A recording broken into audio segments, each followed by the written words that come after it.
human nature raises the fundamental question that has been dealt with forever and basically really doesn't have an answer, which is, what does it mean to be a human being? Because that's basically the fundamental question here. What does it mean to be a human being? The human nature for me is our core self, our core essence, that which makes us be who we are. Like if I were to take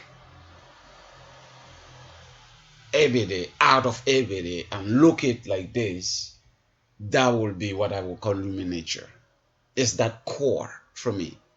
I don't know if that makes sense. You know, if there was a way to pull that essence that makes me speak, talk, walk, and all that, I could look at it like this. That then will be what, for me, I think is human nature. So, it's just like, it's so inherent. It's just like, I want to say part of our DNA, but that will lead to other explanations. Yeah, so it's just easy to put it like the essence of who we are as fundamental human beings. So so that is how I understand human nature. Um, and then I will speculate. It has no scientific study or backings or anything, but I will speculate purely from a logical perspective and try to discuss that notion of human nature. So, because if you go into the nature, the literature, you will see that there is a perennial debate on nurture versus nature, like, or the egg and the chicken, like, what comes first? Like, it's not possible or easy to give an answer to that. Like, what we do is springs out of our nature because of how we're born, is innate, and what we do is basically based on what we learned. So one of the answers is it could be a combination of both. But again, human nature always want to kind of prioritize, like, what predominates. You know, is it fundamentally the fabrics of our very nature? The whoever, if it's God who made us or if it's nature that made us, the pieces that were put together to make us, if that is what causes us to behave the way we behave, or if that is what sets the foundation upon which things that we will now learn will modify and define how we behave, right? So you can see that it's because, again, if you read Kant, the philosopher Kant, who talks about the noumen and the phenomenon, the phenomenon, he said there are two things that should work together. If one is not there, the other will not function. But according to him, again, I'm bringing 20 years of high school philosophy here, but I'm sure that I really followed that class very well, and I really studied very deep at the time when I was in high school, because those things I was always passionate about understanding, those kind of philosophical things. So, and then back to those days, he was making the argument. He said, in order for us to appreciate and do and see reality and understand our human nature, two things need to be in existence: a noumen and a phenomenon. It defines the noumen as the inner reality, essence of what gives shape to what we see. If there was not a priori existence of a kind of structure inside of our psyche, inside of our essence, then we will not be able to give shape or credence or meaning or understanding to what we see. Because again, what our eyes see are only interpreted by the reflection of what the brain thinks that the eye is projecting into the brain. So our eyes, again, some have, like you can say, even the people have a colorism, whatever they call it, like they cannot distinguish color, and people have like hallucination, can see things that are not real. So you can even see that you cannot trust your eyes. And again, Descartes said that, because when he developed his philosophy, it was based on spirituality and feeling and being able to perceive things and all that. And he got hit by a German philosopher who told him, no, your logic doesn't make sense, because and then he started kind of like giving him shutting giving him some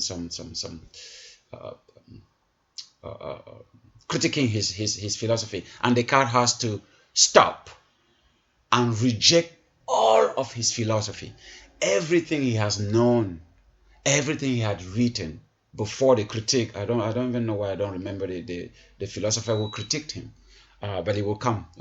So because all of that is like 25 years in high school. So and then he rejected everything he has ever believed of human nature, of human being, or anything. Everything that he's taken for granted, everything that he thought was real, to start at a tabula rasa level, at a blank slate level, where he knows everything and nothing. And he said, and then he started developing a mantra that everybody is citing in philosophy and psychology arenas, where he said, in French it's easier, the doubt, le doute cartésien. He started saying, nothing is real, nothing exists. Everything that I see does not exist, because I have no way of proving that what I see actually exists. Therefore, nothing exists. Nothing at all. Nothing. He rejected the existence of everything. And he said, wait a second. If there is something in me that makes me think and reject everything around me, that thing in me must be real. That must be the only thing I must trust. That must be the only thing I should believe, right? I think, therefore I am. The famous Cartesian, I think, therefore I am. That is where the split between spirituality and science began to take roots in academia. That is there. That Descartes is the person who laid down the foundation of a split, a radical split between everything spiritual and thinking and speculative and all that and feeling and all that, and reason, science, logic. Descartes is the one who started giving academic credence to that because of his method, the Cartesian method. If you Google of that, you will learn a lot about these things, because he developed his theory in a methodical way, very methodically. He said, so if I rejected everything as not being real, as non-real, but there is something in me that makes me do that, it cannot be nothing. That thing in me is real. So and that thing in me is what? It's my thoughts, it's my thinking. So I am able to think. So that at least is real. I think, therefore I am. And that is the basis upon which he started now developing the knowledge that has defined the West in terms of science versus philosophy and spirituality and everything else. So, and he says, because when he was, and then in French, he says something like, you can say even that is something that I'm actually planning to use in my book, because I have a lot of notes here, and I think I wrote that here as part of my note. L'évidence est le roc inexpugnable qui résiste face aux vagues furieuses du doute. That was 25 years ago when I learned that from Descartes. So, and in English, that would mean what? That if I'm to translate it, like evidence, that's English too, so you can understand. And rock is the same as French as in English. So inexpugnable, so something you cannot move, you cannot shake, right? In French. So he said evidence is that rock that cannot be shaken, that resists when it's faced by furious doubt. So it means when you're not sure about something, you doubt about something. But no matter how much you doubt about something, that thing is not shaking. That thing is there as the evidence. For example, somebody in front of you has a gun, open that gun and shoot somebody right in front and kill that person. So that is evidence. Your eyes see it. I see that person with a gun. I see that person shooting another person who dies. How can you doubt that this thing happened? So no matter how you die, maybe it's my eye lying, maybe it's this, maybe trying to find some excuse and trying to doubt what you just witnessed, it's not possible because you have that evidence. So he said, and that is the foundation that science started basing its rationale upon to develop the new thinking in the West defined as science, positive method, something that can stand as evidence that your senses can witness. Your eyes, you smell, you touch, and everything is there. There's no way to deny it, right?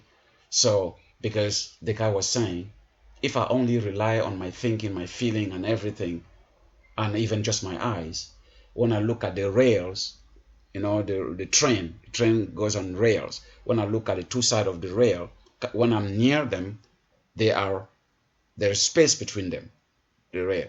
But when I look into the horizon where the rail go far into the horizon, they seem to be merging and becoming one line. So if I were to rely on spirituality, thinking, and all that kind of feeling, I would say that this is the reality.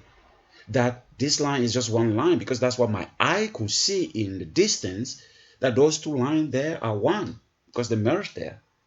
So why can my eyes see clearly in front of me here that there are two lines, and my same eyes could see that those two lines go merge into becoming one line far away? How could those two things be real at the same time? So you can understand, you can understand, the struggle that Descartes went through to really develop the foundation of science, positive science as we know it today, right? It started with that, with Descartes. We said evidence. I should have evidence in order to dissipate every doubt that I have.